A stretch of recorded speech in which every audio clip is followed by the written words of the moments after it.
पहाड़ों के बीच बसा एक छोटा सा गांव जिसका नाम था मलिनपुर।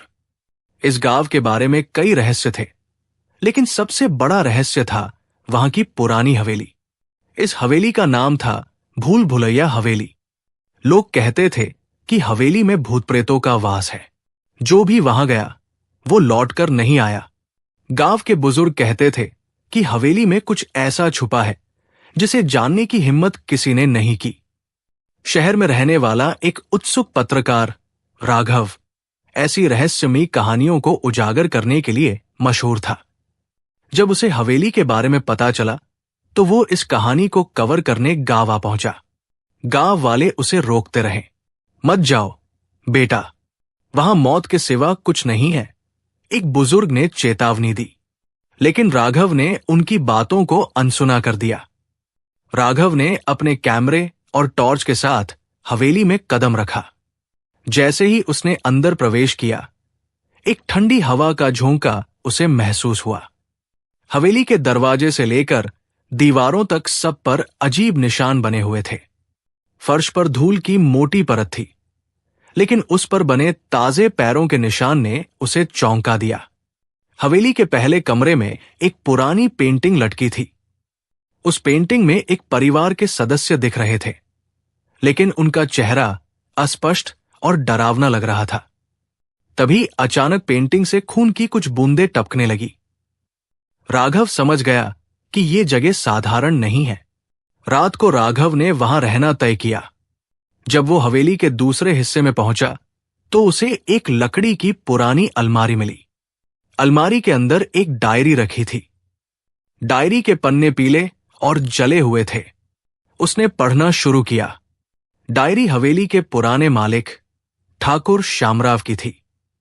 उसमें लिखा था, ये हवेली सिर्फ एक घर नहीं है, ये एक प्राचीन अनुष्ठान का केंद्र है। हमारे पूर्वजों ने इस हवेली में बलि दी थी। ये बलि हमारे वंश को शक्ति और अमरता देने के लिए थी। लेकिन एक दिन सब कुछ उलट गया। बलि अधूरी रह गई और तब से हमारी आत्माएं इसी हवेली में कैद है। जैसे ही राघव ने डायरी बंद की, हवेली में अजीब घटनाएं शुरू हो गई। दीवारों पर खून से लिखे हुए शब्द उभरने लगे, भागो या मरने के लिए तैयार रहो। फर्श अपने आप हिलने लगा। राघव ने महसूस किया कि कोई अदृश्य शक्ति उसे खींचने की कोशिश कर रही है। हवेली के अंदर एक भूल भुलैया जैसी संरचना थी। राघव जितना आगे बढ़ता उतना ही पीछे लौटने का रास्ता गायब हो जाता। उसने अपने कैमरे को चालू रखा, लेकिन अजीब आवाजें रिकॉर्ड हो रही थी। कहीं से बच्चों की हंसी सुनाई देती, कहीं से महिलाओं की चीख। आखिरकार राघव ने डायरी का अंतिम पन्ना पढ़ा। उसमें लिखा था, यदि कोई इस हवेली में प्रवेश करे तो उसे बलि की अधूरी रस्म को पूरा करना होगा, अन्यथा वो यहां से कभी जिंदा बाहर नहीं निकल पाएगा। बलि के लिए उसे अपना सबसे बड़ा डर सामना करना होगा। राघव ने खुद को हवेली के मुख्य कक्ष में पाया। वहां एक चाकू, एक दीपक और एक इंसानी आकृति की छाया दिख रही थी। वो समझ गया कि उसे अपनी आत्मा की कुर्बानी देनी होगी।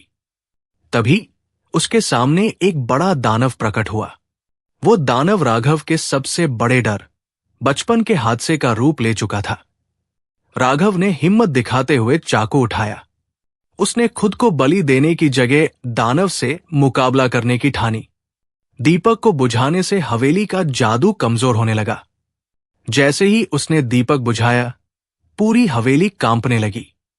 हवेली गिरने लगी। राघव भागने की कोशिश करता है। राघव का कैमरा बाहर पड़ा था, लेकिन वो कहीं नजर नहीं आया। कैमरे में रिकॉर्ड हुई अंतिम आवाज थी, ये सिर्फ एक हवेली नहीं थी, यह मेरे अंदर का डर था। गांव वाले कैमरा उठाते हैं, लेकिन राघव का कोई निशान नहीं मिलता। क्या राघव बच गया? क्या वो हवेली का हिस्सा बन गया? या क्या उसने सच में बलि देकर श्राप को खत्म कर दिया? ये आप कमेंट करें।